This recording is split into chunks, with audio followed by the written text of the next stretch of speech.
Okay, a very good evening and welcome to today's BitSpace session. Today we are having a session on most frequent or the topic that is there mostly in our youngsters that we want to go abroad, we want to study there, but most of us don't usually know what is the process and how you can go there and what are the opportunities that are waiting for us over there. So today we as BitSpace, a startup, we have got us this session so that the idea or that concept will be cleared and the experience that you have got, you'll be sharing that experience. So let's begin with the session. So guys, I would like to introduce you to our today's speaker. We have Mr. Kunal Astam. He has completed his bachelor's degree in economics from Symbiosis School of Economics. He has pursued MSc in behavioral economics from University of Warwick, UK, and then he has worked at IIM Ahmedabad as a research associate in Center for Behavioral Science for 1.5 years, and currently he is based out of Delhi for a public policy project with Key Minister. So Kunal, on behalf of the entire BitSpace team, I welcome you, and it's our honor to have such an experienced and knowledgeable person today to give our peers a session today. So the platform is all yours. You can start. Yeah, thanks a lot, Tanvi. Thanks, BitSpace, for having me on this session, and it's glad to interact with the team of this startup and also the people who have joined on other platforms. Very warm good evening to all of you. So this session, as I spoke to Mayur, also it'll be a mix of like my experience in UK because that's a very small part, but what I learned in UK and how can it be used for the startups and the booming startup industry or the ecosystem in India, it's that part is more interesting, I think. And the things which I learned in UK are uh, not literally taught at the courses in India. So I think that will be the focus of like today's discussion. But it's not like a session or a lecture, so let's keep it interactive. You just let me know if someone posts any questions or if anyone has any things to discuss. So I'll just share my screen to start a short like a PPT, but it's mostly it'll be interactive. Like so, let me just let me know when you see the screen. Yes, sure. Yeah. Yep, it's visible. Okay, great. So basically, behavioral sciences as a field in India, it's a very emerging field. There are many companies who are integrating behavioral sciences, behavioral insights into their strategies, marketing strategies, their systems design, and also other things like their internal team building and all these things. So it's a mix of psychology and economics together, understanding the human aspects of all the processes that we do in a company, in a B2C or a B2B firms. So basically, behavioral science is all about human perspectives. As a field in India, it is getting traction, but as a course, it is not fully developed. So there are hardly any universities which are offering masters in behavioral sciences. There's only one in Christ, and some liberal arts universities offer a mix of psychology and economics courses. But that was the reason for me to pursue a behavioral economics degree abroad, because it was not offered in India.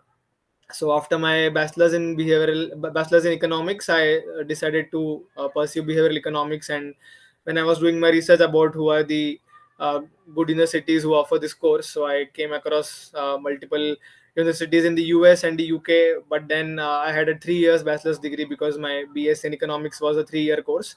So US options were not open for me because they need a 4 year undergrad degree. So I was looking at European and UK based schools for behavioral sciences, behavioral economics. And then Warwick turns out to be number two in behavioral economics in Europe and UK. And as far as the world rankings are concerned, it is ranked 25 in the QS world rankings for economics as a field. So behavioral sciences, behavioral economics are like kind of similar fields, but the terminologies change as you go into the application. So when you call behavioral economics, it has some different applications. When you say behavioral sciences, it has some different applications. So likewise, we'll start discussing.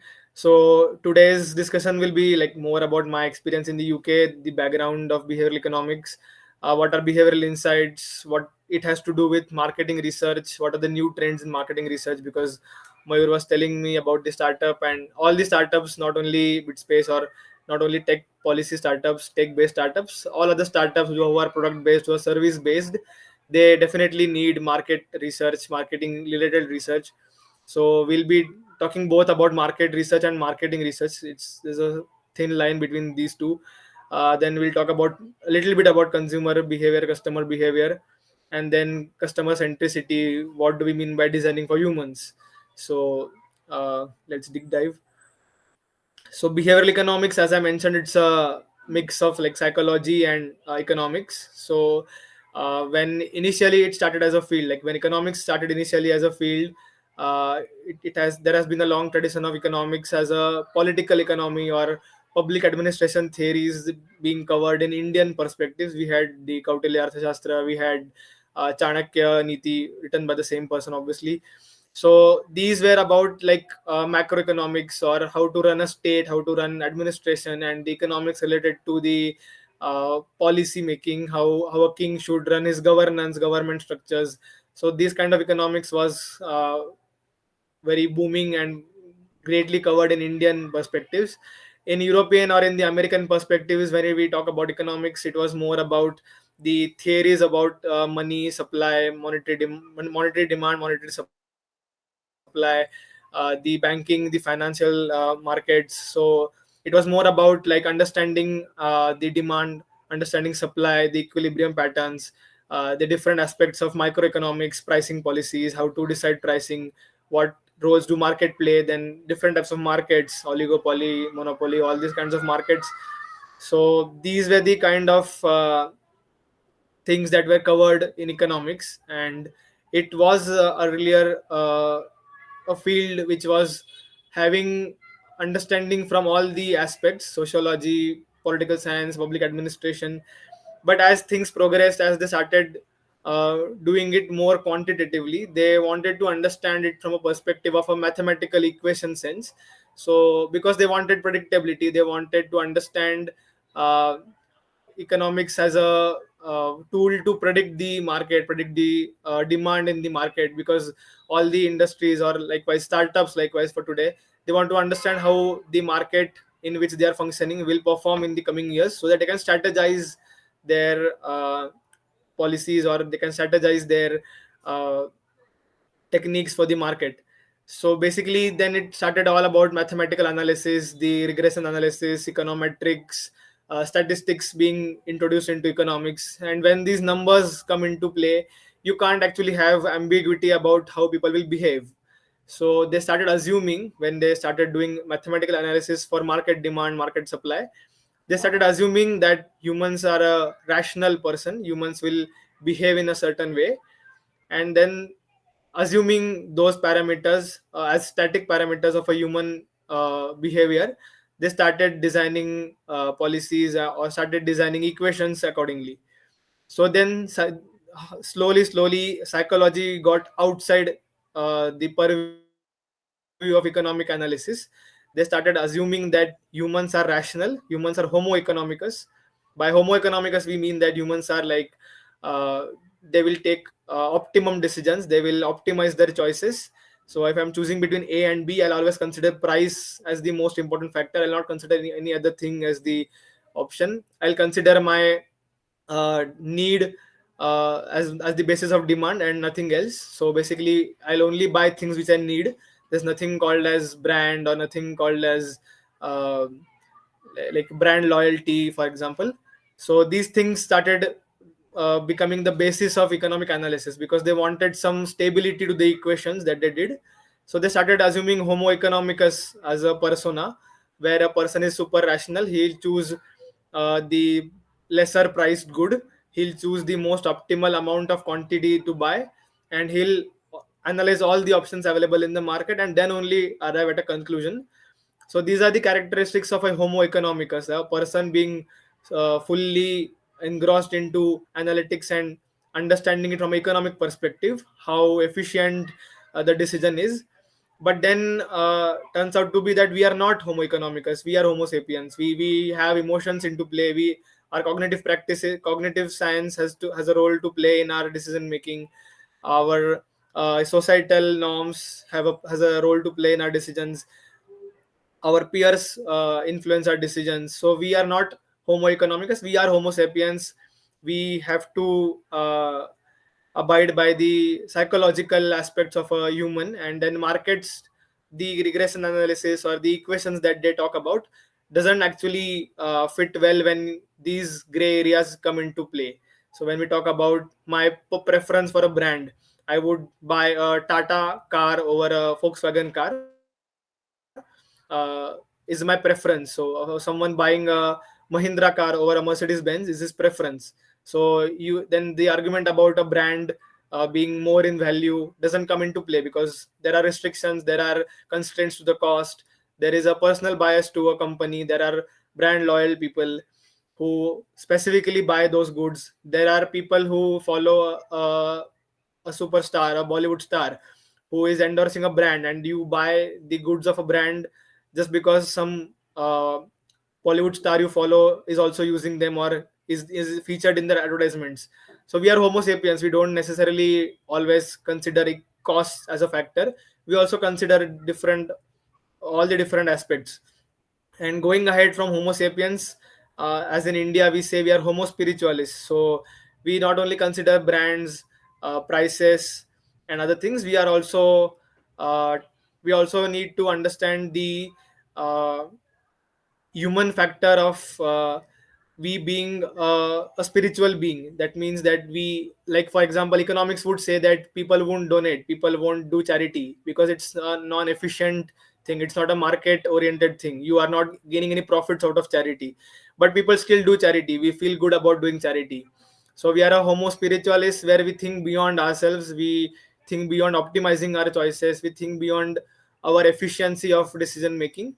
We do uh, certain things which are technically not to be done by a homo economicus. A homo spiritualis does things that are beyond understanding of a homo economicus. uh, then as homo economicus or economics as a field started assuming human is a rational being, behavioral economics argues that irrationality is the way. Like irrational, what what currently is called as irrational is not irrational, but it is actually the way of going it. So if I'm buying product A over product B, it's not because it's cheaper. I'm buying it because I like it, so it's not irrational, I just like it, so it's my preference. And as I said, we are not machines to optimize. We don't do cost benefit analysis all the time. We are not we don't have that mental capacity or cognitive capacity to optimize choices and understand every aspect of the choice. So logic doesn't work everywhere. We do what we do and we are happy of what we're doing, and that is why brands and marketing and nudges exist. So they exist because people are brand loyal, people are following sales and offers and all kinds of cashbacks. So these things come into play. Marketing teams work because people are not homo economicus, they are homo sapiens. People can be nudged to buy something or not buy something, or they can be influenced to choose a product or not choose a product because they are homo sapiens. And this is the purview of behavioral economics, to understand a human perspective of all the decision makings that they do, right from a product to a service.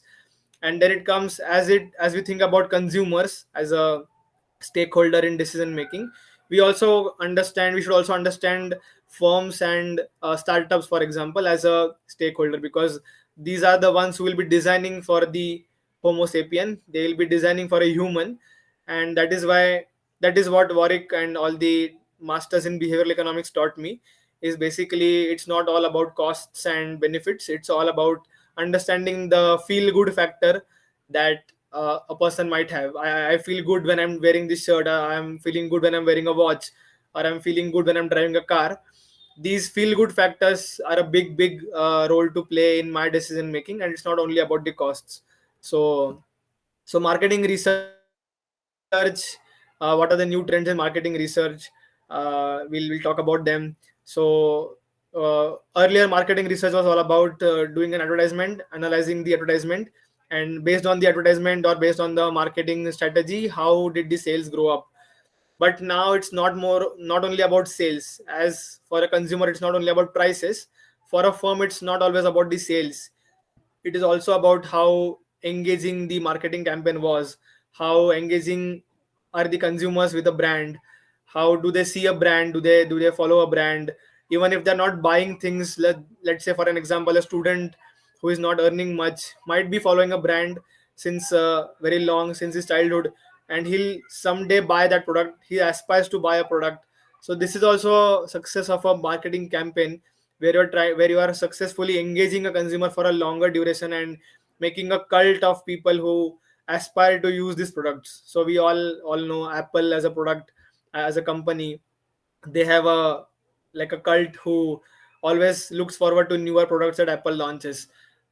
They look forward, they pre-subscribe, they pre-purchase these products. They have alerts on their phones whenever some new product launches. They look forward to it, they read about it, they take all sorts of efforts to know about the product. So it's a good way for for an Apple brand, as a brand, to be in the market, stay away from the competition, be at the forefront of the mobile phone industry. And it is, as we know, it is growing across the globe, not only in America or the Europe.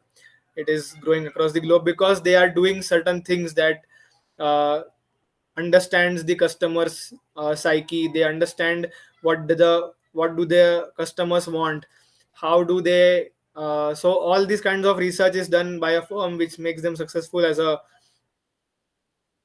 branding, uh, or a brand in a way. So there are different types. The typical styles are secondary data, sales data analytics, customer choice surveys to understand the needs of the customer. But going beyond these four mentioned trends, there are some new trends which I learned in Warwick, and also at IIM Ahmedabad as a research associate in Center for Behavioral Science. So it was more about going beyond the typical tools of marketing research. So when we say marketing research and market research, there are two things that we should understand. Is market research is understanding the market. Who are we designing for? If we are a service provider industry, who are we providing the service? Who are our probable consumers? uh, and if we are doing a marketing research, we need to understand how effective the marketing campaign was. So if I'm doing a marketing campaign, does it translates into sales? Does it translates into engagement? Does it translates into creating a brand value for my company or for my product? So these are all things are about marketing research. Market research is understanding the consumer, building for a consumer, building for a target group, creating a target group, going beyond like just marketing, creating a target group, making them understand that this is the new product that you need, which we have developed. So these certain trends are emerging in India and also globally. And I believe that the startups, tech startups, they should start understanding these trends and also apply in their daily functioning. So these were the typical things, like surveys are still valid and still very widely used, but these are now quite conventional. So surveys is basically, if you come up with a new product, you go to people and talk to them. You ask them whether you will use this product, you will understand what is the need of this product, and then start designing and making customizable changes in the product accordingly. If survey is a big thing, or if the product is too new to be a part of a survey, you do focus group discussions. You understand, you give it to a small set of group who are specialized or a very niche population to use a product to be used, and then you ask them whether this product was good. Like for example, if you are developing an app for doctors, you can't do a survey. You'll have to go to a group of doctors, 10-15 doctors, and ask them to use an app and get a focused feedback about the product. Then there are interviews that you can do to understand the customer's opinion, behaviors, and motivations of using a product.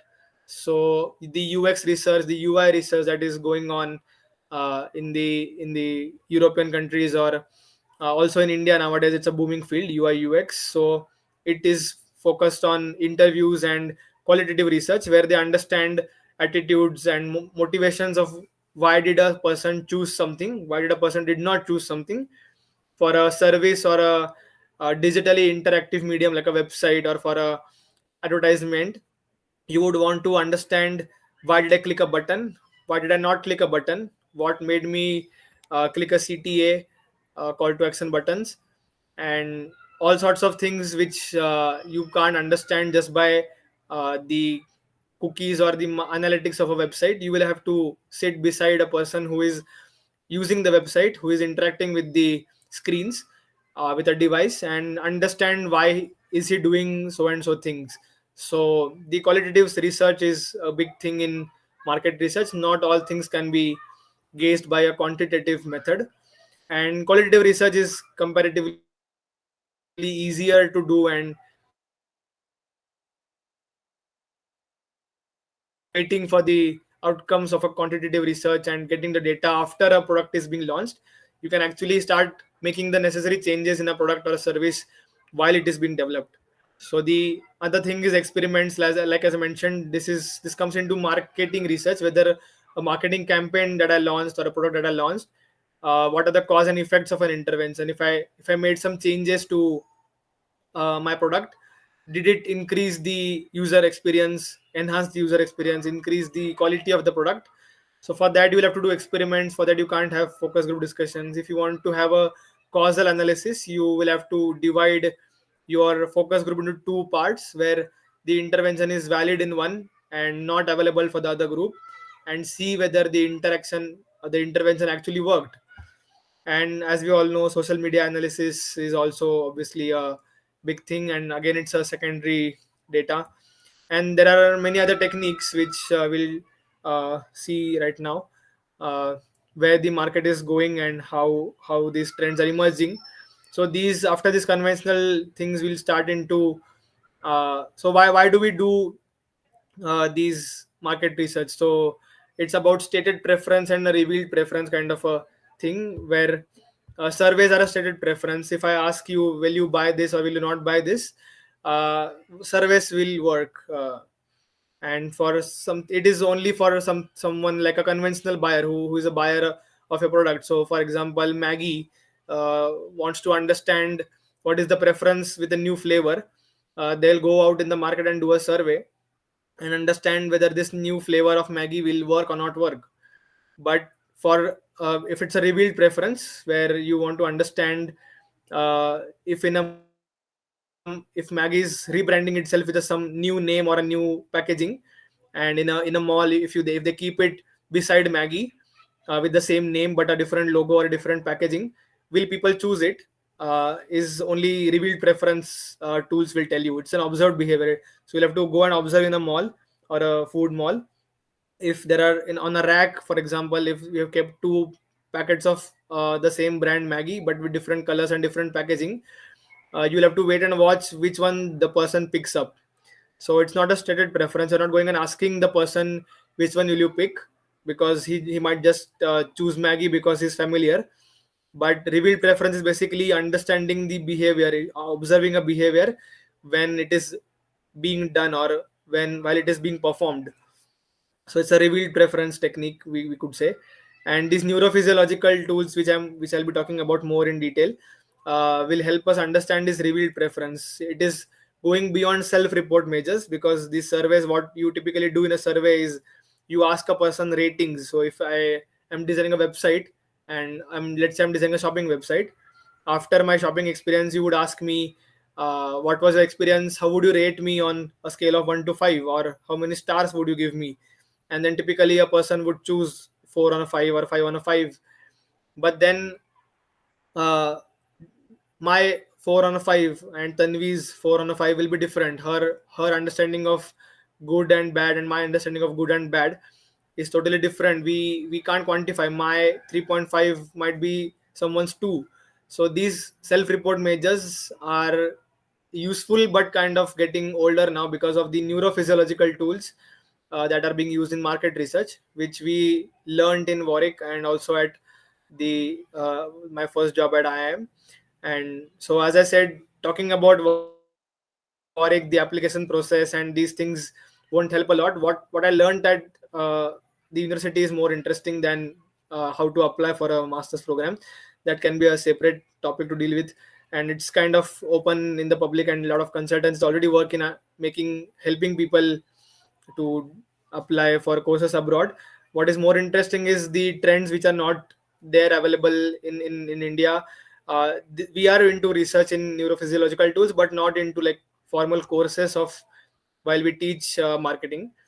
So these neurophysiological tools are basically understanding uh, a person's choices of over A and B without actually asking them which one would you choose, A or B. So if I display on a screen a packet of Maggie versus a packet of some ramen noodles, uh, and I ask which one would you buy, so you might say Maggie just because you are very familiar with Maggie. Or if I ask you which one would you buy as compared to a Good Day biscuit versus a newly available biscuit in the market, you would be hesitant to buy or choose a product which you don't know or you haven't seen in advertisements in the malls or in the shelves of a food mall.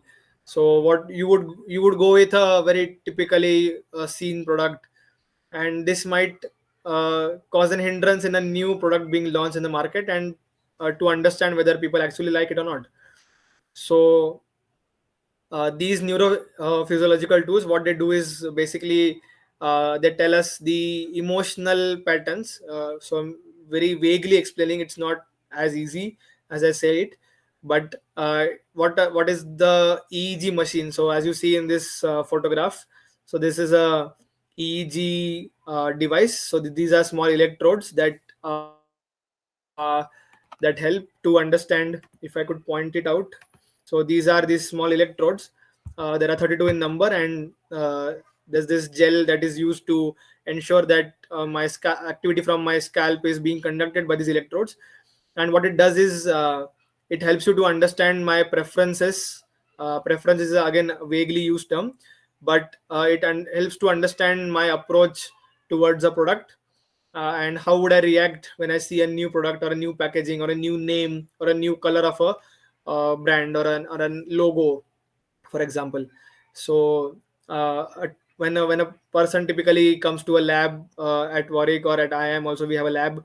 So this is how it goes. There's a screen in front of you.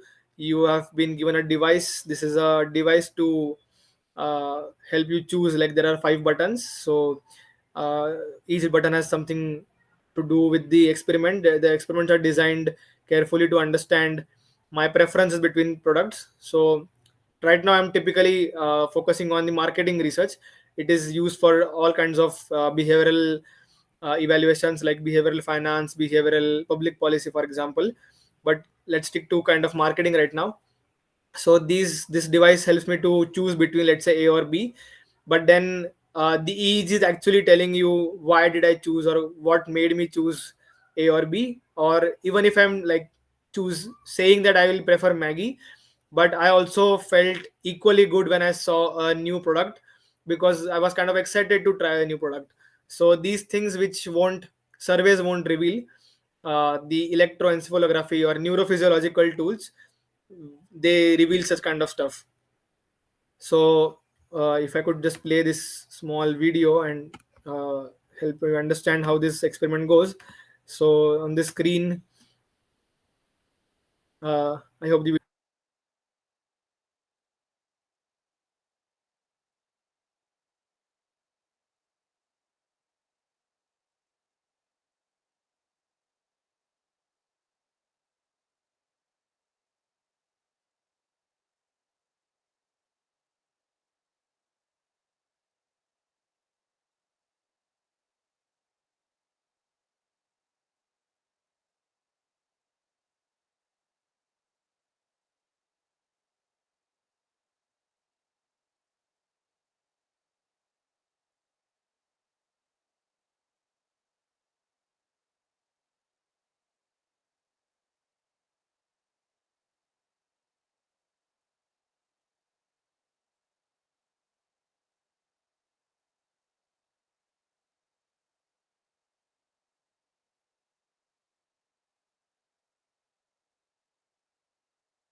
and it was not at all easy for me to browse a website. Or if an app is being developed and I'm told to use an app, the EEG will actually tell me if the person find it very pleasurable or was it painful for the person to use that app or to find things on a website. We all face these issues where there are certain websites, especially government websites, unfortunately are not very well designed. So when we go to fill out some forms for some examinations, we find it very difficult to actually navigate the website to get things done very fast. But when we go to book some flights or book a, nowadays IRCTC website is also very well designed. It's a super easy website to use. So if you want to launch a website out in public, but you want to first test it, how people are feeling about it, is it easy to use, what are the emotions people have with using the website, you can't go and ask people outrightly because they will not be able to describe how are they feeling it. They'll be using very vague terms like I'm feeling good, I'm feeling easy, it was very difficult, it was not good. But then my good and someone else's good are two different things. I can't quantify them, I can't actually understand what do they want to say.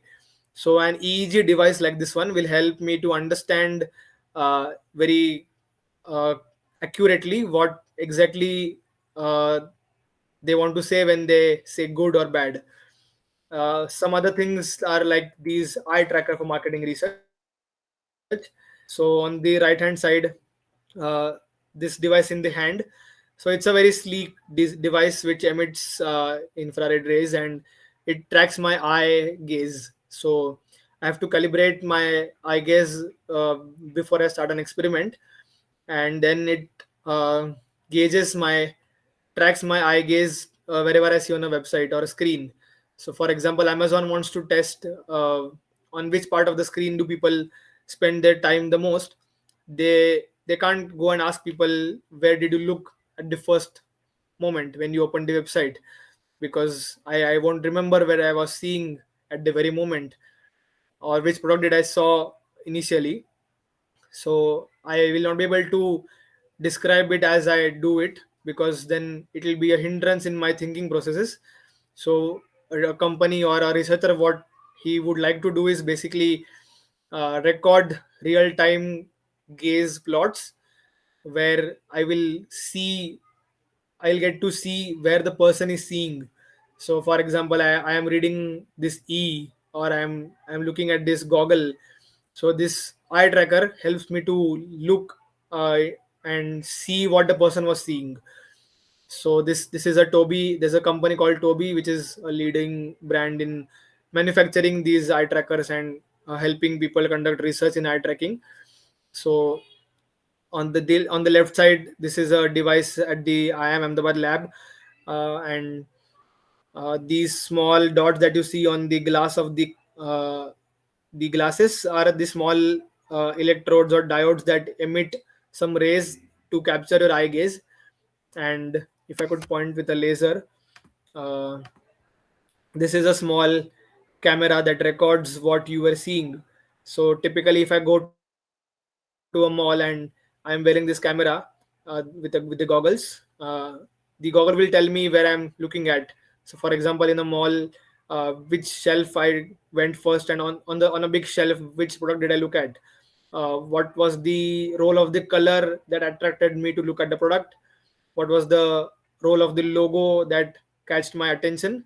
So all these things you won't be able to ask a person, and just by understanding his verbal expression or verbal description, it's very difficult to gauge. So but the eyes don't lie. So it's very, it makes your life easy to understand the preferences of people.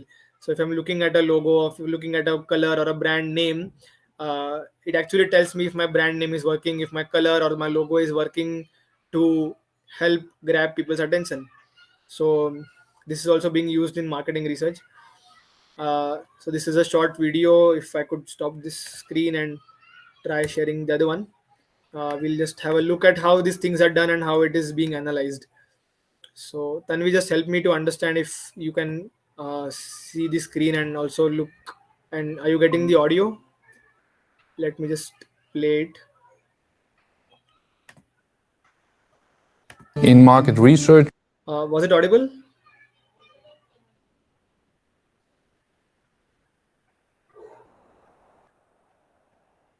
Could you hear the video?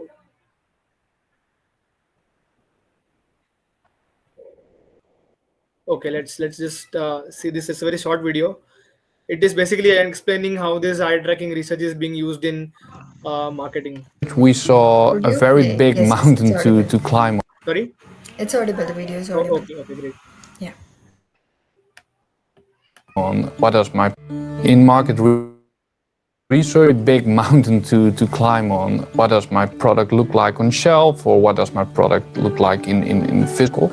So using eye tracking, it gives you the opportunity to look through the consumer's eyes. So instead of just only listening to an opinion of a consumer, we now see the analysis with heat maps and gaze spot analysis, instead of working only with a PowerPoint deck and showing that to an audience.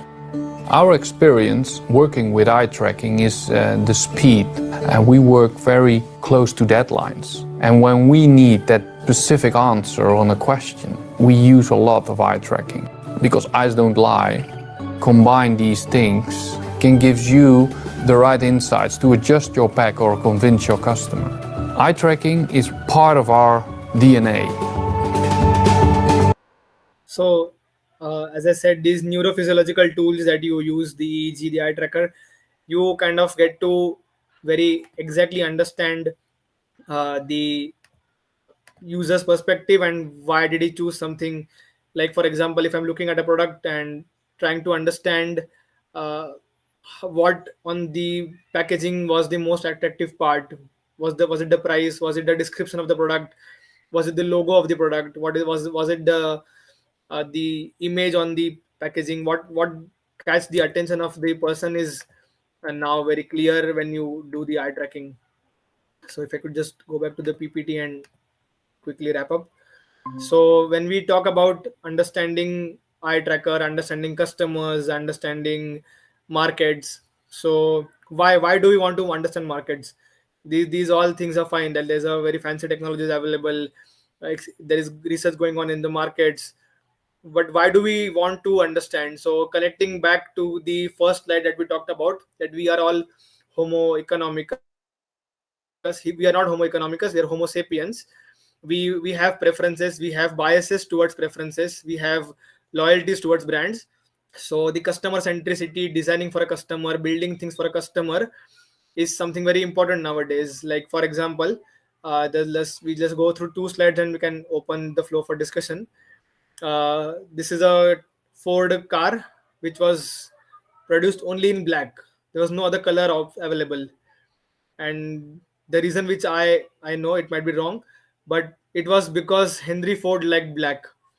So all the cars manufactured by Ford at one point in time was all black, and people bought the car because it was a good engine, it was good experience, but it was all black in color.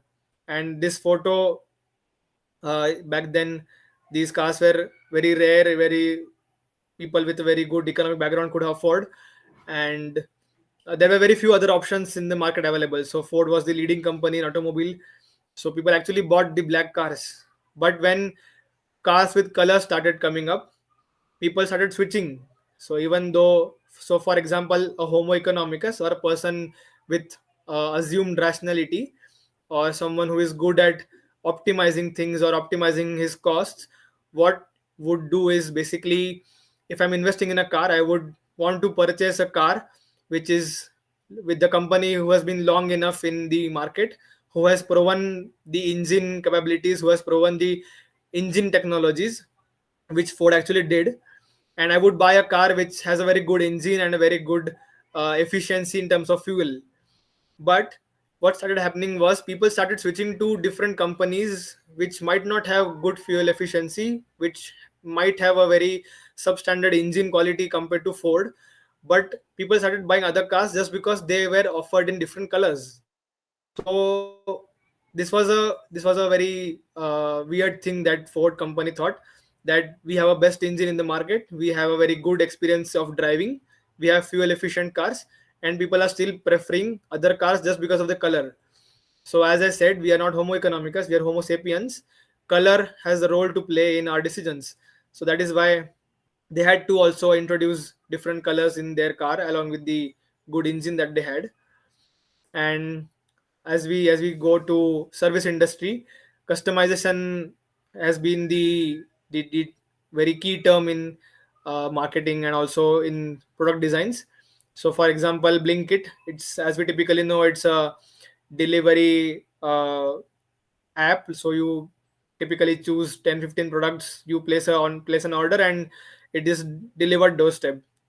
So that is what they should do, or they should not think about any other things. They should be efficient, they should be fast at the deliveries, they should be cost benefit to the customer, they should give offers, and they should like be very proactive about the deliveries that they do.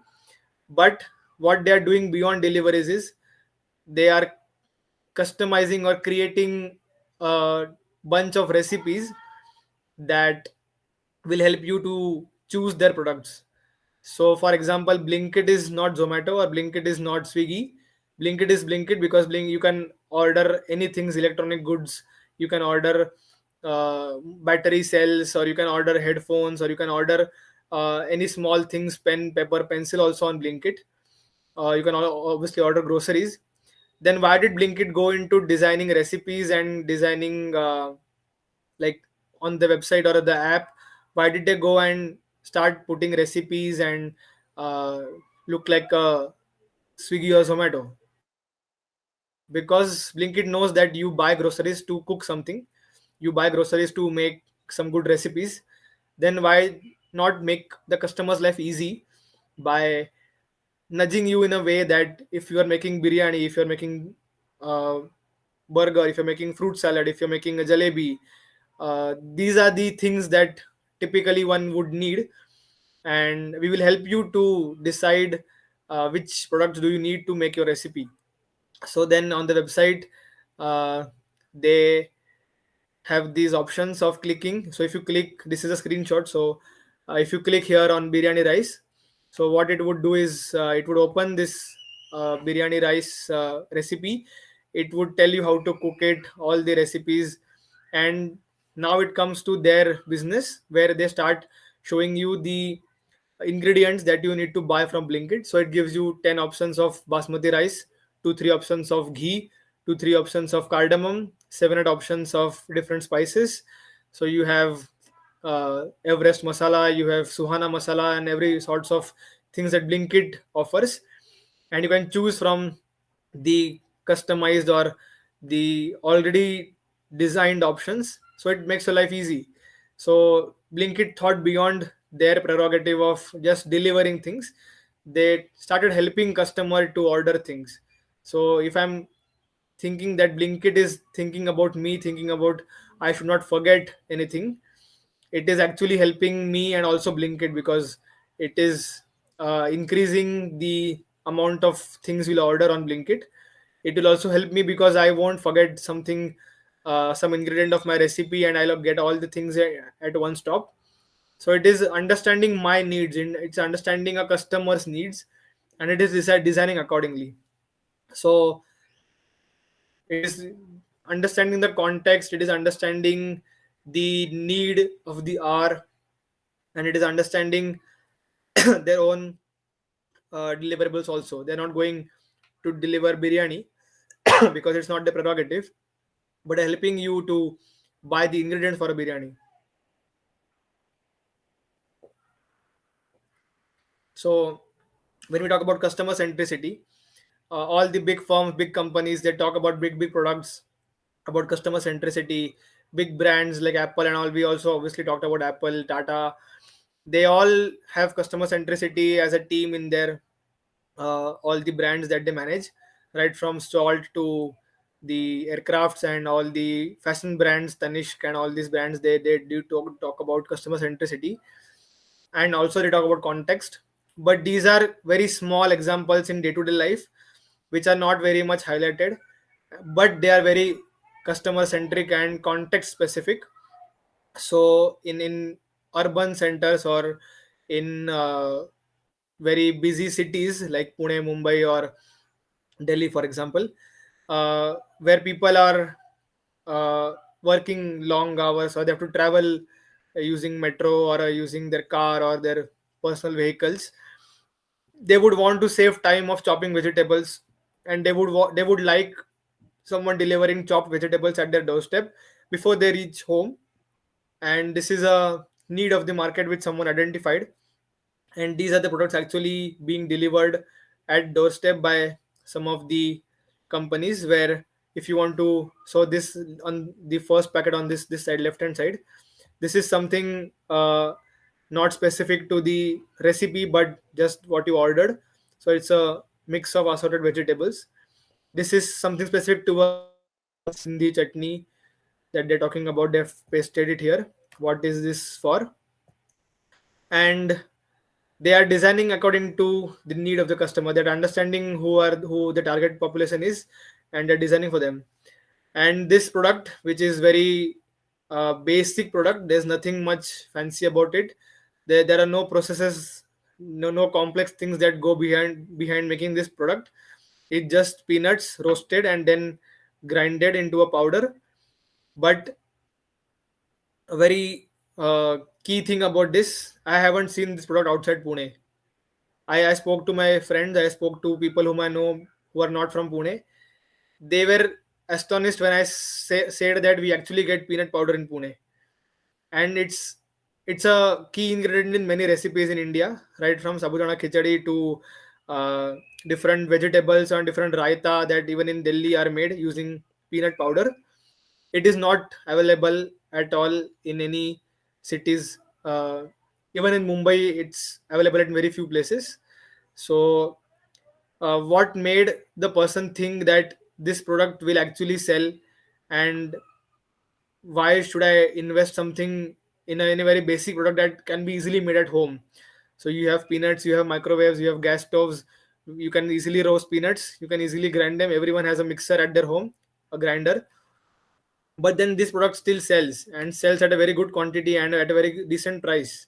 And it's very easy to make, easy for a startup or easy for a home based uh, startup or a small cottage industry. But then this product is actually available in the market and it does sell. So what made this sell is the context. They understood the context of a person. If I am getting peanut powder, just like salt, jaggery and other stuff, other masala, it is making my life easy, it is saving me time. So the person who designed or who started producing this as a viable market product understood the context, nothing else. He understood the customer centricity, he understood the context, and came up with a product that sells. So we need to understand that we are designing a product or we are selling something whose base is a human, who are the consumers are humans. They are not homo economicus. We are stressing this again and again in each slide. So if a machine is designed, if an app is designed, if a website is designed, it is all designed for a human to use. And humans are effort conserving people. You don't like to do effort. You want easy things. You want things that save your time, things that save you effort. So you need to understand the persona of whom are you designing for. You need to understand what the background of a person is, and you need to understand that the code, the buttons, the feel of the product, for example a washing machine, uh, there are all sorts of different settings that the washing machine offers. But then when you buy a very fancy washing machine, you end up using one basic feature every single time, because that is the need for which you bought the washing machine for. Unless and until you are putting some woolen clothes or some fancy clothes in the washing machine for your daily needs, you have decided for yourself that this is the program that I want to run, and I know that it runs for 20-25 minutes, and then I run a dryer program, and then it's done. So all sorts of complex things are available in that machine. I can set the temperature, I can set the water quantity, I can set the cycle speed. But is it actually needed? I just want my clothes clean. That's the whole purpose. If I'm building for a person, I should build uh, easy things. And I am not here to flaunt the capabilities of a machine, but I'm here to serve the purpose of a human. and if I press some wrong buttons, if there is an error that the washing machine throws, and if it's not taking water, if it is not taking, if it is not started the program, if it's not rotating, it's not a person's mistake. He clicked some button because he did not understand what to do next. The the machine was not designed in a way to give correct feedbacks, correct loops. And so an engineer or someone, so there's a good book by Don Norman. It says design of everyday things.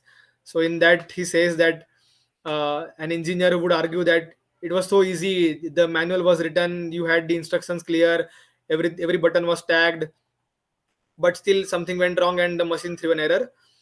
It is not a person's mistake. It is always the design that that is at fault. The design was not good enough or foolproof that anyone and everyone could use that machine. So when you are designing websites, when you're designing applications, when you're designing a product, a physical product, or when you're designing food products, a recipe, it is always to be designed for a human and understanding the persona and the context in which is going to use the product. So it's all from my side, and I think we can open it for questions. So this can be a small process. So you should target a customer or target whom you're designing for, explore their needs. Like I said, there's a product, the groundnut powder. It was non-existing, still not existing in some cities, because they haven't explored that someone will actually buy. Then design a solution that start making groundnut powder, then test it using the tools that we saw. You can test whether this is a viable product using market research, and then scale it up because people are actually needing the products. If the trial tells you that this is a viable market product, why not to scale it up? So yeah, that's all from my side, and I can be in touch with you all through these contact numbers or mail ID.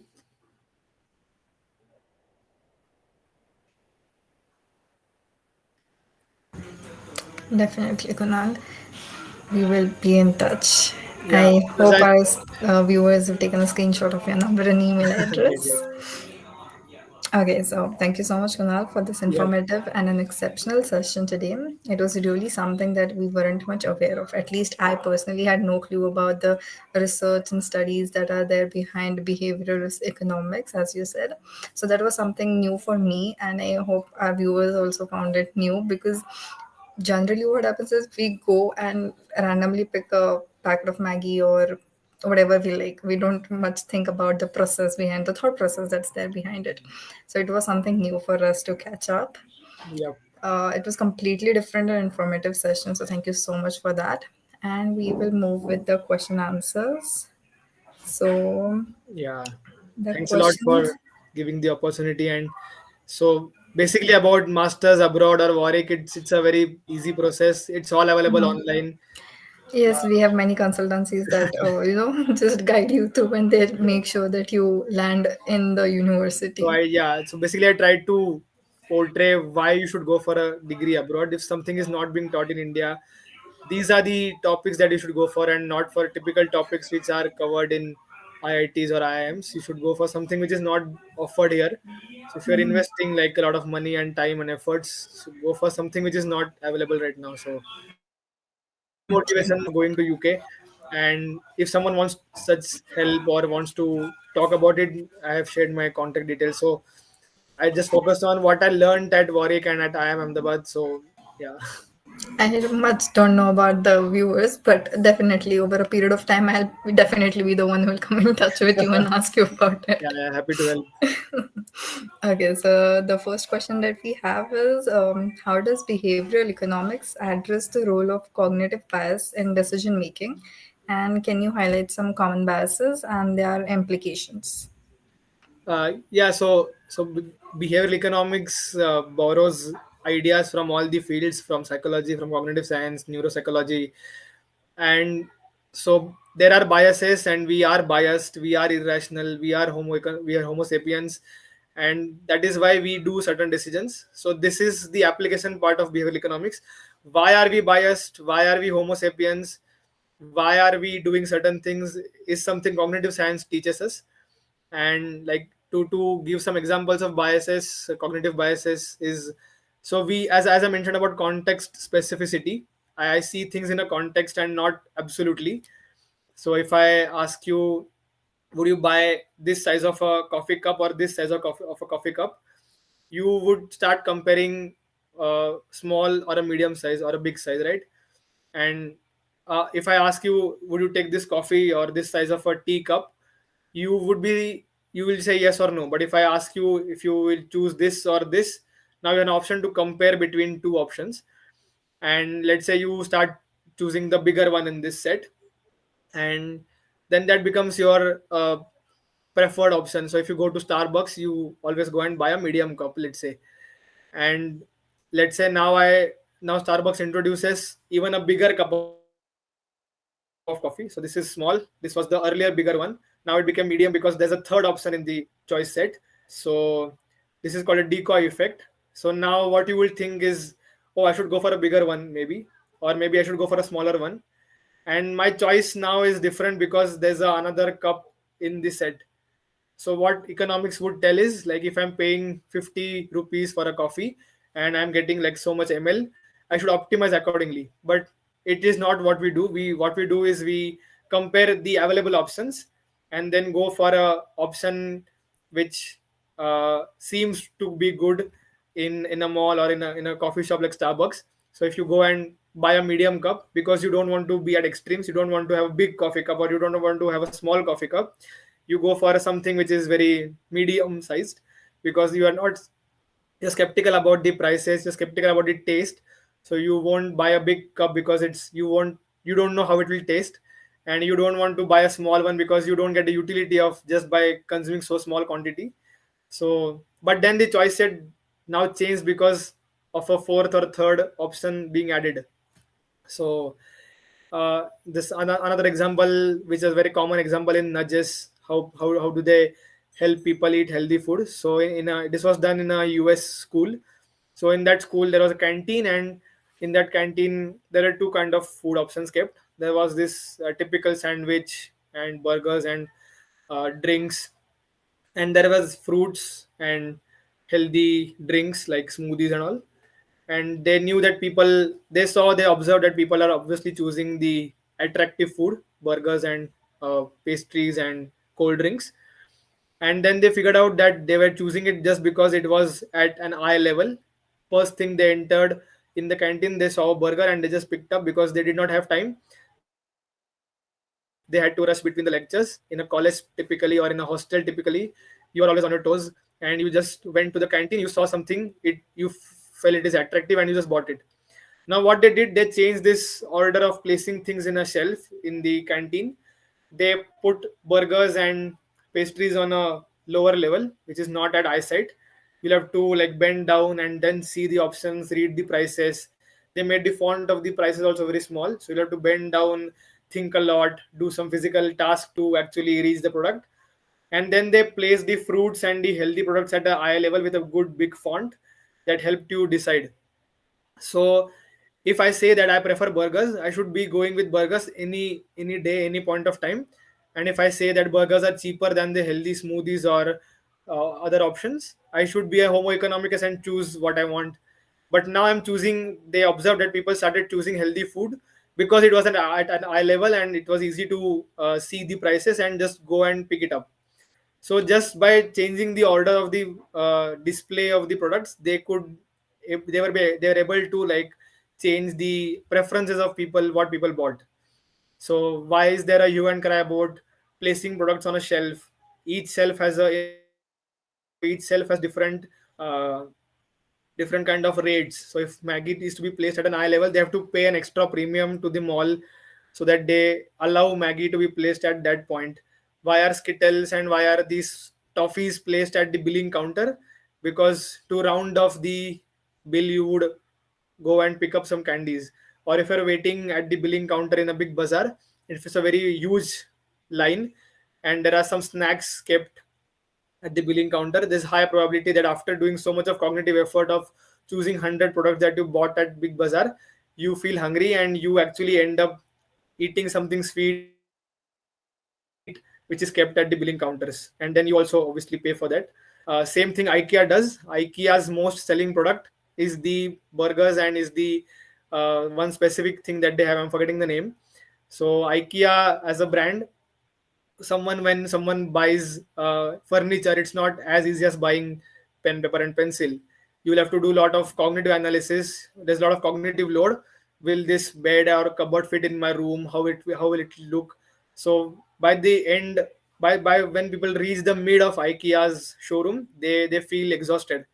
So at exactly that point, IKEA has placed a food joint where you are served with good hot food and good sweet pastries, which helps you to get the energy to think and then continue your journey of browsing through IKEA's big products and when you want to invest heavily on furniture and these costly items.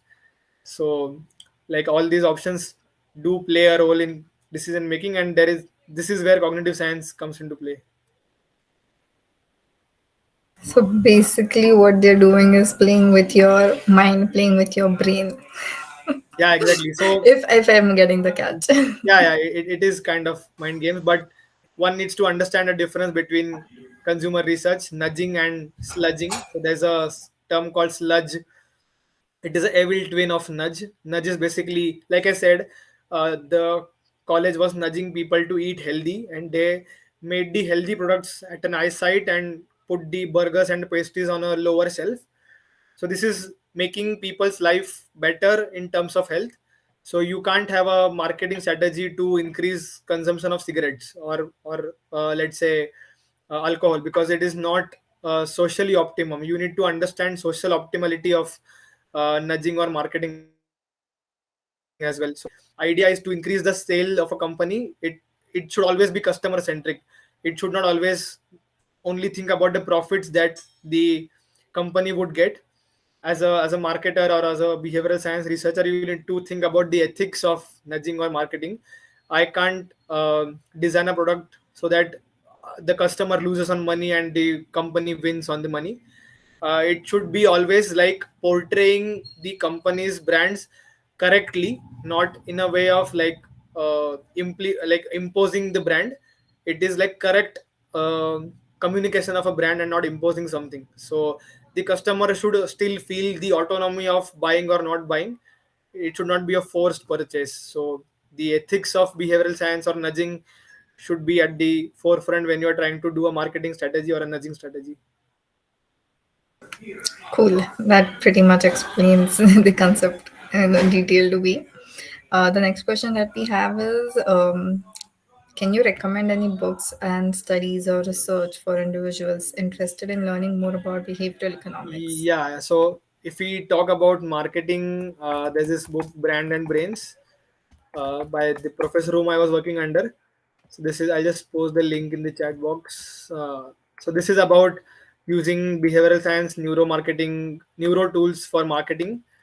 So he's a professor of marketing at IIM Ahmedabad, Professor Arvind Sahai. You can look up at his papers also. So it's in the chat box. It's called Brand and Brains. So that this is one for marketing. For behavioral economics specifically, it's there is a book by Dan Ariely, uh, predictably rational, pretty famous book. Then more about cognitive science or more about like choices or uh, prospect theory specifically. It's thinking fast and slow. There's this nudging, uh, the book called Nudge itself by Richard Thaler, the one who got Nobel Prize in economics. The Fast and Slow is by Daniel Kahneman, again a Nobel Prize in behavioral economics. So yeah, these books are the starters for behavioral economics. Cool. The next question that we have is on marketing research. So, with increasing concerns about the data privacy and regulations like GDPR, how is marketing research adapting to ensure ethical and complaint data collection? Right. So when we go to websites, obviously this cookies, accepting cookies, rejecting cookies is the uh, thing. Again, in that they're using nudges. So declining cookies is a pain. So you just end up accepting them. They should not be there. This is a sludge. This is like so. I generally decline cookies because I don't want to share what I'm choosing or what I'm saving in my devices. So yeah, big data and these things are helping marketers understand consumer preferences. Unless and until it's not hyper customizing or not getting into the literally into the brains of the people, it's fine. Like, I mean, under keeping the anonymity is the key here. Like, marketers should be more interested into the current trends and not what Kunal or what Tanvi wants.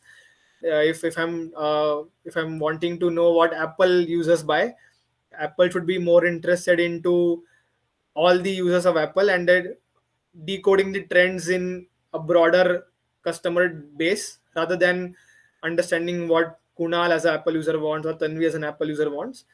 They should not be so like, it should not be a hyper customized solution.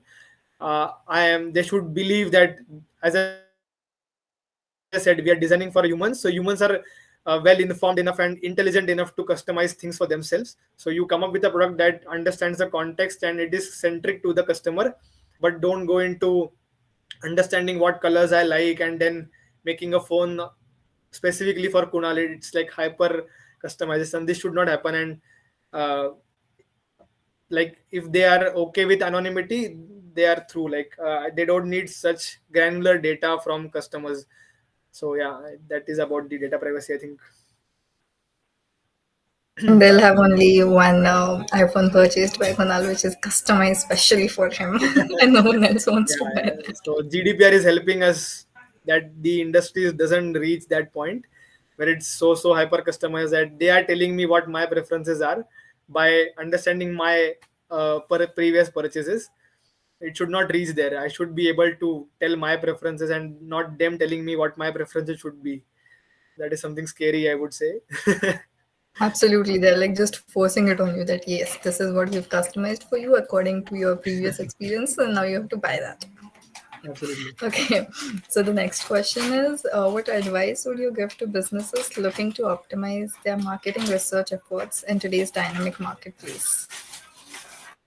So it depends actually on what type of industry it is. So if it's a B2B, B2C, or if it's a product based or a service based, so it largely depends on that.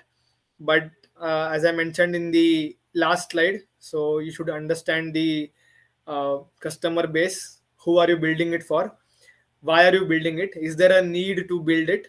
So not because you are good at making a product doesn't mean that people need that product, or people might need it, but you are still not building it. Like I'd said, the groundnut powder, it is needed by many people, but it is not built because it's a small product. Isme kya hai? So these things will be revealed by market research only, and you'll have to like do it at a small scale. Talk to your friends, talk to your family, talk to all types of personas. So talk to your grandmother, talk to your younger sister, talk to your age person, talk to a mid-age person of 40 45s, talk to a child of 6 7 years who are also now very much using tech devices. So talk to all sorts of people, understand who would be your target consumer, and like build it accordingly. If it's for a wider consumer, uh, have the room for customizing and let the customizing be done at their end and not at your end. Don't be like hyper customized, as we already talked. So it's all about understanding the persona and understanding the context for whom you are defining. So this question is actually very broad. uh, as I said, you need to understand what the company is, what the industry is. If you talk about BitSpace, they'll have to understand what websites are they designing, whom are they designing for, or what can be the probable customers. Government can be a very good customer because they have pathetic websites. So having user experience, user interface designers in governments is a much needed things. Working on a public policy topic right now, I'm every day my first thing on the laptop is to go through the website of the different websites of governments. So I feel it very sad when I go and end up on a PDF. There's a PDF dump. Like, these websites are not at all interactive. They don't collect any cookies, nothing, and I have to go through all the tabs every time I open the website. It is not saving any data for my device. It's also legally bind, but I mean, they should have some more attention to UX design for the websites. So I think Bitspace can look into these aspects. So you'll have to think your company specific. So as you think for a customer, you also have to think what my company could provide or should provide. Definitely agreed on that government website points. It's literally like a headache for us to go and browse something on the government portal. You go and you try to find something and you land up in a mess that you have this question that what was I looking for at the end? Nice. We forget that what are we looking for? There's so much to sort between that. So that was the last question for the day, Great. and we can call it off. So thank you so much, Kunal. The most appealing part of the session was the way you chose to put the knowledge that you've gained and gained in London over the process of applying abroad. Because what mostly happens is youngsters, we think is that what abroad universities put into us and their plans, how their plans are going to impact our growth. And that is what you keenly explained it, that just don't go for going abroad, go for something like you don't have it here and that's why you're going there. So Exactly. that is the highlighting statement or highlighting point that I would like to actually highlight here. So thank you so much for that thing. On the behalf of the entire Bitspace team, I take this honor to thank you for sparing time with us and delivering such a great session. Thank you, Kunal, and we hope to see you soon with great energy and such creative and uncharted topics. We would definitely connect later. Thank you so much and have a good evening. Thanks a lot. Thanks a lot for having me, and thanks all of them who are still here after listening to me for 1.5 hours almost. So thanks a lot for the patience, and yeah, all the best for your future endeavors. All the best for the startup, and yeah, do well. And yeah, thanks a lot. Thank you so much. Thank you, viewers, and we'll see you soon. Bye bye. Bye bye. Bye.